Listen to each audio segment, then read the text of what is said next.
Gramsci é um autor muito importante para os dias de hoje. É um clássico. E, como se diz, um clássico tem permanência.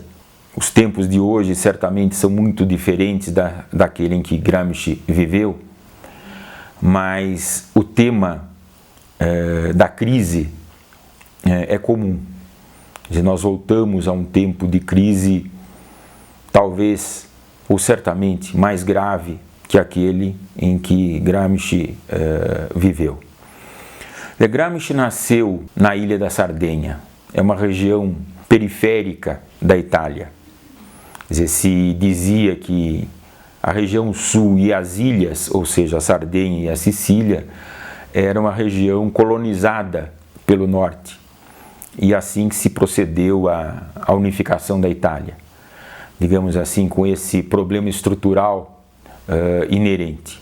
E que sempre preocupou Gramsci desde jovem. Portanto, ele era um meridionalista, né, de início. E alguém que se inspirava na filosofia dita neo-idealista de Benedetto Croce.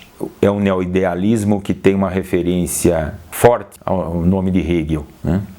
Gramsci foi para o Piemonte, quer dizer, que era a região que originou a Itália, que unificou a Itália, que era a região industrial da Itália e que tinha a sua capital, Torino, foi a primeira capital da Itália, né? Ali ele teve um convívio com o mundo operário e se aproximou do Partido Socialista.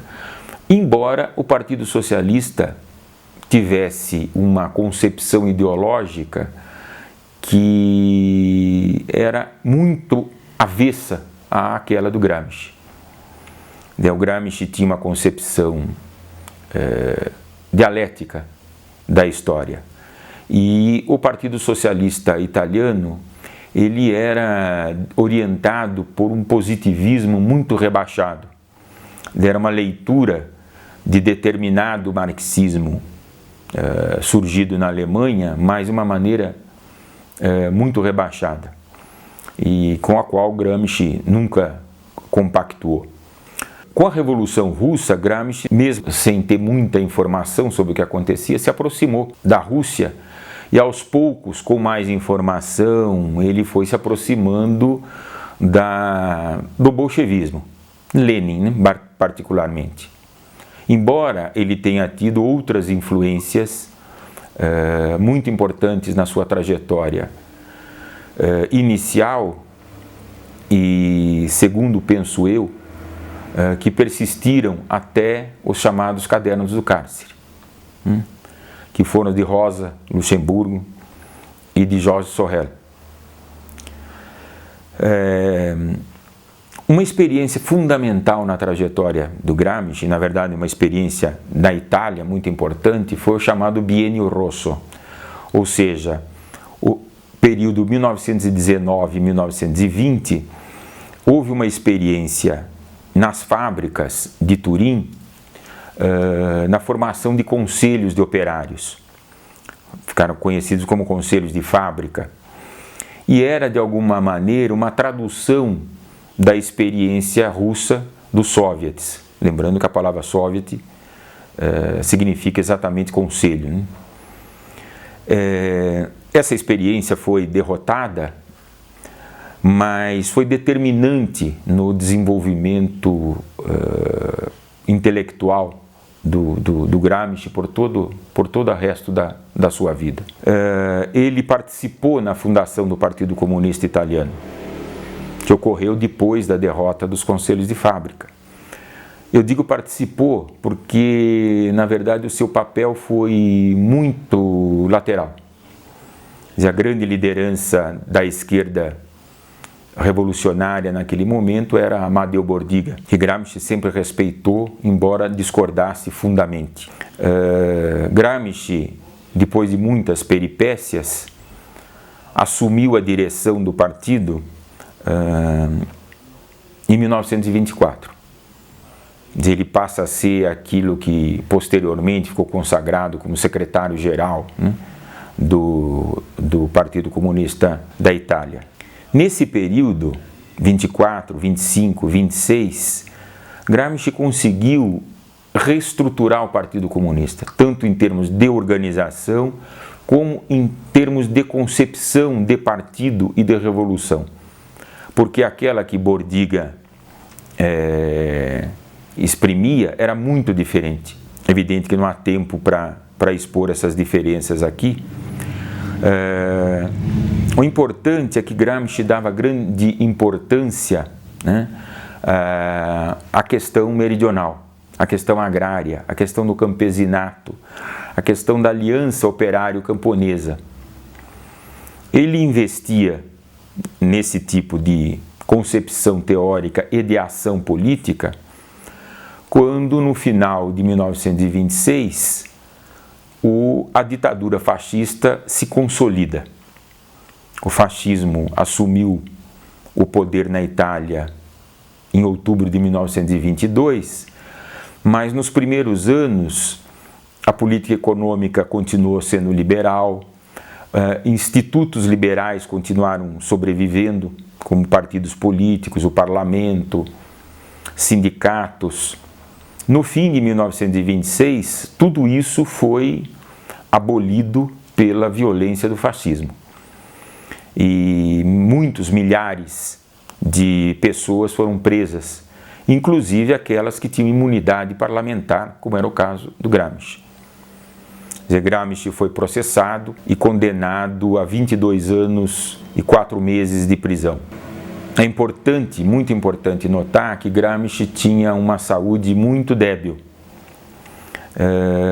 E contra isso ele teve que lutar toda a vida.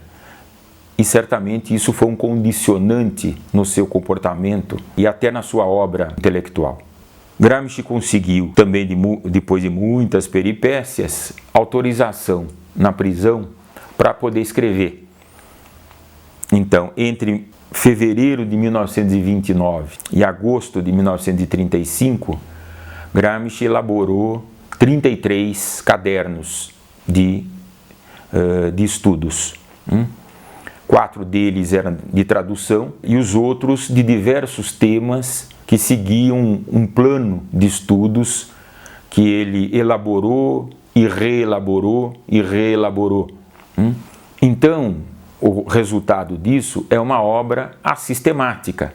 Gramsci estava no estágio da pesquisa, por assim dizer. Ele não chegou ao estado da exposição, né, dos resultados da sua pesquisa. Isso torna a leitura desses cadernos mais difícil, sem dúvida nenhuma, mas também mais fascinante, mais desafiadora. E é um texto que, até por isso mesmo, se presta a muitas interpretações, algumas até conflitantes. Então, Gramsci alimenta um debate desde quando ainda era vivo. E esse debate perpassou diversos momentos históricos, que acompanham um pouco as publicações dos cadernos do cárcere. Houve uma primeira publicação que ganhou o nome de edição temática, porque a ideia da direção do partido, depois da guerra, e já morto Gramsci, era de fazer, expressão do Togliatti, algo útil ao partido. Então, os cadernos foram divididos por temas, o que tornaria, em tese, a obra mais compreensível, quer dizer, mais útil para a militância compreender alguma coisa. Claro que isso cria distorção, que tentou ser suprida com a edição crítica coordenada pelo professor Valentino Gherrattana e que foi publicada em 1975. Essa é a edição que gerou muitos trabalhos importantes sobre Gramsci, mas, curiosamente, no momento que a figura de Gramsci, a ideia de marxismo, de socialismo, entrava em crise e declínio, na Itália e na Europa, o que prestou a que Gramsci se transformasse em grande medida, principalmente no mundo anglo-americano, num autor culturalista, né? Ele, digamos assim, é um autor importante para os chamados Cultural Studies, né? E hoje está em andamento uma nova edição das obras do Gramsci, dessa vez obras completas, não só os cadernos do cárcere, porque é preciso lembrar que o Gramsci, ele próprio recusou fazer uma publicação dos escritos dele, daqueles pré-carcerários, porque ele escrevia documentos para o partido ou artigos de jornal. Não tem duração isso, né? Lê do engano, né? São textos da maior importância, né? Todos eles. E o que se pode evidentemente lamentar é a morte precoce de Gramsci. Quer dizer, o cárcere foi fatal para ele. Ele ficou efetivamente na prisão de Turi, uma cidadezinha perto de Bari, na região da Puglia, na Itália meridional. Ele ficou ali até 1933. Depois ele foi recolhido a clínicas especializadas, em clínicas de repouso, evidente não sendo bem tratado. E quando ele saiu da prisão, ao completar 10 anos, ele viveu apenas algumas semanas. Ele morreu provavelmente de derrame cerebral. Especula-se, mas isso é mera especulação, que possa ter sido envenenado. A ideia dele era recuperar a saúde na sua família de origem, na Sardenha, e depois ir para a União Soviética, onde vivia a família que ele formou, né, no período curto que ele esteve na União Soviética, que era mulher e 2 filhos. A trajetória pessoal de Gramsci também inspira muita pesquisa e literatura, uma boa parte delas assim difamatória. Há livros que usam a documentação de uma maneira, digamos, precisamente com a pretensão de distorcer, né? Quer dizer, fazendo afirmações sobre as quais não há provas, né? Não há documentação, o que trai, evidentemente, a seriedade do trabalho de um historiador, de um cientista político, de um filósofo, né?